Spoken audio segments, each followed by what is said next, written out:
এখন ডক্টর দেখাতে গেলে বিভিন্ন দেখি কোম্পানির রেজিস্ট্রেশনটা আছে, ওনারা প্রেসক্রিপশন নিয়ে টানাটানি করে ছবি তুলে পাঠায়। রোগী দেখাতে যাই, দেখি যে ওইখানে যে টেস্টগুলো মানে আমাদের অপ্রয়োজনীয় সেইগুলো অনেক সময় দিয়ে দেয়, যার কারণে আমার কস্টিং অনেক বেড়ে যায়। দেখার পরে আপনার রিপোর্ট বাইরে আসতে আসতে দেখা যাচ্ছে লোকজন এসে ঘিরে ধরছে, রিপোর্ট আগে নিয়ে নেছে, নিয়ে ছবি টবি তুলে এই সেই অনেক রকমের আর কি মতামত দিচ্ছে।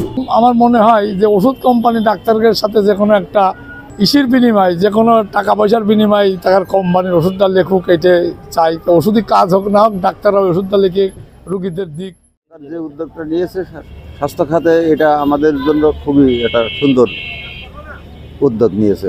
আমি মনে করি এইগুলো আমাদের জন্য, সাধারণ মানুষ, আমরা গরিব মানুষ, আমাদের জন্য এইগুলো খুবই একটা সুন্দর কাজ। অনেক ধরনের ওষুধ ভেজাল, অনেক ওষুধ হলো গুণমান ভালো না।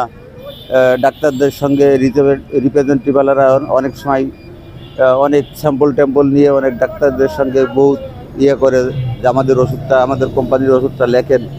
এরকম অনেক বিভিন্ন কোম্পানি আছে, সেই কোম্পানির ওষুধগুলো ভালো না, আসলেই ভালো না।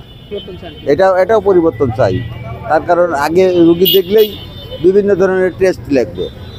এই টেস্টগুলো করতে গেলে আমাদের দেখা যাচ্ছে ডাক্তারের ভিজিট থেকে, ওষুধ কেনার থেকে অনেক মূল্য পড়ে যায়, অনেক দাম পড়ে যায়। এইগুলো আমরা আরও বেশি হিমশিম খেয়ে যাই। এইগুলো আমাদের জন্য খুবই কষ্টকর।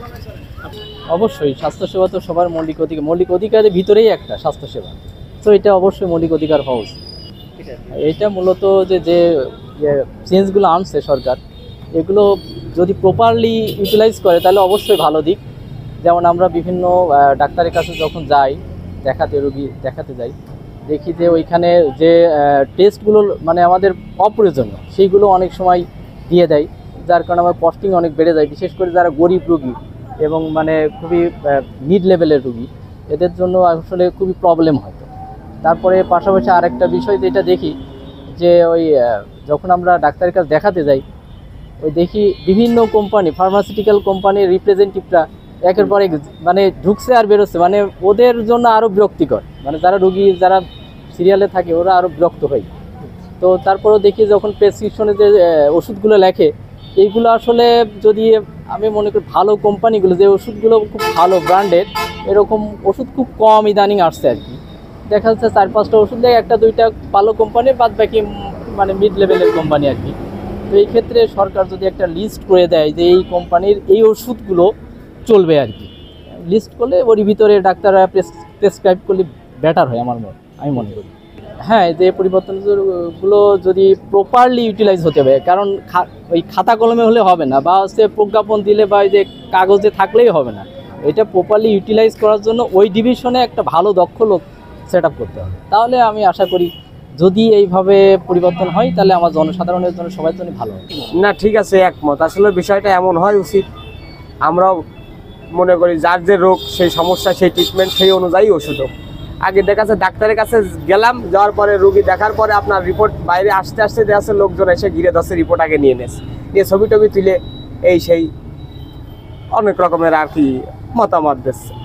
আসলে এটা তো ভালো না। এটাই না, সদরের আগের যে পরিস্থিতিতে যে পালি ট্রিটমেন্ট হয়েছে, একটা ইঞ্জেকশনের জন্য যা আছে, বাচ্চা কাচ্চার বিলাইতি অথবা কুত্তায় কামড় দিছে, ইঞ্জেকশন দিতে গেলে মনে করেন অনেক রকম কাপচাপ।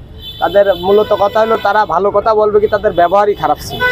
তারা বসতে দেয় না ঠিকভাবে, তারপর 4 জন হলে আপনার বসতে দেবে, আবার যে গ্লাভস কিনে নিয়ে আসেন, এই করেন ওই করেন, নানান রকমের ফন্দি। ঠিক আছে, তাই এইগুলো তো আসলে ভালো না। তা আমরাও চাই স্বাস্থ্য খাতে ভালো দিক আসুক, নতুন করে ভালো দিক আসুক, এটাই। এই ব্যাপারে সরকারের উদ্যোগ খুবই ভালো। যদি স্বাস্থ্যসেবা দেশের জন্য খুব ভালো পরিচালনা হয়, তাহলে দেশের স্বাস্থ্যের কোনো সমস্যা হবে না। ওষুধ প্রেসক্রিপশন অনুসারে ওষুধ পাওয়া যায় না। এটা অবশ্যই ভালো উদ্যোগ, কারণ আমরা সাধারণত যেখানে ডক্টর দেখাতে যাই, যেসব হসপিটালে, এখানে গেলে দেখা যাচ্ছে কোনো প্রবলেমের কথা বললে ওনারা বিভিন্ন রিপোর্ট আমাদের হাতে ধরিয়ে দেয়, যেটা আসলে কোনো প্রয়োজন না। কিন্তু এটা করতে গেলে আসলে আমাদের এটা অনেক ব্যয়বহুল একটা কস্টিং খরচ, আমরা সেটা করি, এটা আসলে খুবই খারাপ। তো সেই ক্ষেত্রে এটা যদি বন্ধ হয়, সেটা সবার জন্যই ভালো। কারণ ওনারা যখন ডক্টর দেখাতে গেলে বিভিন্ন দেখি কোম্পানির রেজিস্ট্রেশনটা আছে, ওনারা প্রেসক্রিপশন নিয়ে টানাটানি করে ছবি তুলে পাঠায়। এগুলো ডক্টরের কিছু আপনার হচ্ছে পার্সেন্টেজ থাকে, এটা সবার জন্য আসলে প্রবলেম। তো এগুলো বন্ধ হলে অবশ্যই ভালো হবে আমি মনে করি। জি, অবশ্যই হয়রানি কমবে, কারণ আমরা ডক্টর দেখাতে গেলে দেখি বিভিন্ন হসপিটালে বিভিন্ন রকম রেট থাকে, এবং আপনার দালালে তো ভর্তি। ঠিক আছে, এক এক রকম টাকা পয়সা নেয়, এটা যদি সরকার যদি নির্ধারিত একটা রেট দিয়ে দেয় তাহলে সবার জন্য এটা ভালো হবে। হ্যাঁ অবশ্যই, যখন দেখা যাচ্ছে ইমার্জেন্সি কোনো ডক্টর দেখাতে গেলে লম্বা লাইনে সিরিয়াল ধরে দাঁড়াতে হয়, সেখানে আপনার হচ্ছে তারপরে যাদের আপনার হচ্ছে লোক আছে তাদেরকে আগে দেখাই দেয়, আর যাদের লোক নাই তাদেরকে মনে করেন সিরিয়ালে দাঁড়িয়ে থেকে দেখতে হয়। এটা তো আসলে খুবই খারাপ। এটা আমার কাছে খুব ভালো উদ্যোগ মনে হয় এবং এই উদ্যোগের আমি প্রশংসা করি। আমি চাই যে মানুষের স্বাস্থ্যসেবাটা ঠিকমতো পাক এবং সবার দোরগোড়ায় পৌঁছে যাক এবং মানুষ ভোগান্তির হাত থেকে রেহাই পায়। আমি অনেকবার পড়েছি, ওই প্র্যাকটিশন নিলে ভাই দেখি প্র্যাকটিশনটা দেখি ছবি তোলে করে দেখে আবার ওইটা ওনারা ডাক্তারের কাছে যায় আবার করে না, এটা পরিবর্তন হয় ভালো, তাহলে আমি মনে করি যে সাধারণ মানুষের উপকার আসবে। আগের প্রবলেম আমার মনে হয় যে ওষুধ কোম্পানি ডাক্তারের সাথে যে কোনো একটা মানে ইসির বিনিময়, যে কোনো টাকা পয়সার বিনিময় টাকার কোম্পানির ওষুধটা লেখুক, এটা চাই। তো ওষুধই কাজ হোক না হোক ডাক্তাররা ওষুধটা লিখে রুগীদের দিক, তাতে করে কোম্পানির একটা লভ্যাংশ আসে, এইটাই আমার কাছে মনে হয়েছে। এটাও একটা ভালো উদ্যোগ, কারণ হচ্ছে যে রুগীর কোনো পরীক্ষার দরকার নেই তাও ডাক্তাররা পরীক্ষা লিখে দেয়। অনেক সময় দেখা যাচ্ছে যে এই পরিস্থিতির শিকারে আমি রুগী, আমার টাকা জমি বেশি আর ধার করি দিনা করি মানুষের ফসলে বেঁচে নিয়ে এসে ওই টাকাটা অব্যয় দিয়ে যায়, দেখা যাচ্ছে যে রিপোর্টে কিছুই আসে না। এরকম ঘটনা ঘটেছে। তো এটা সঠিকভাবে কাজ হোক, এটা আমি চাই। এটা একটা নির্ধারিত, যাতে করে মানুষ বুঝতে পারে যে এই দামে এই কাজটা করা যায়। আমি অনেক সময় শুনেছি যে এই রিপোর্টে ডাক্তারও একটা কমিশন পায়, তাহলে সেই কমিশনটা ডাক্তাররা না পায়, সেই ক্ষেত্রে ধরেন পাবলিকের একটু সাশ্রয় হবে, তাদের জিনিসটা অল্প টাকায় করতে পারবে, সুযোগ সুবিধাটা বেশি হবে। এটা একটা ভালো।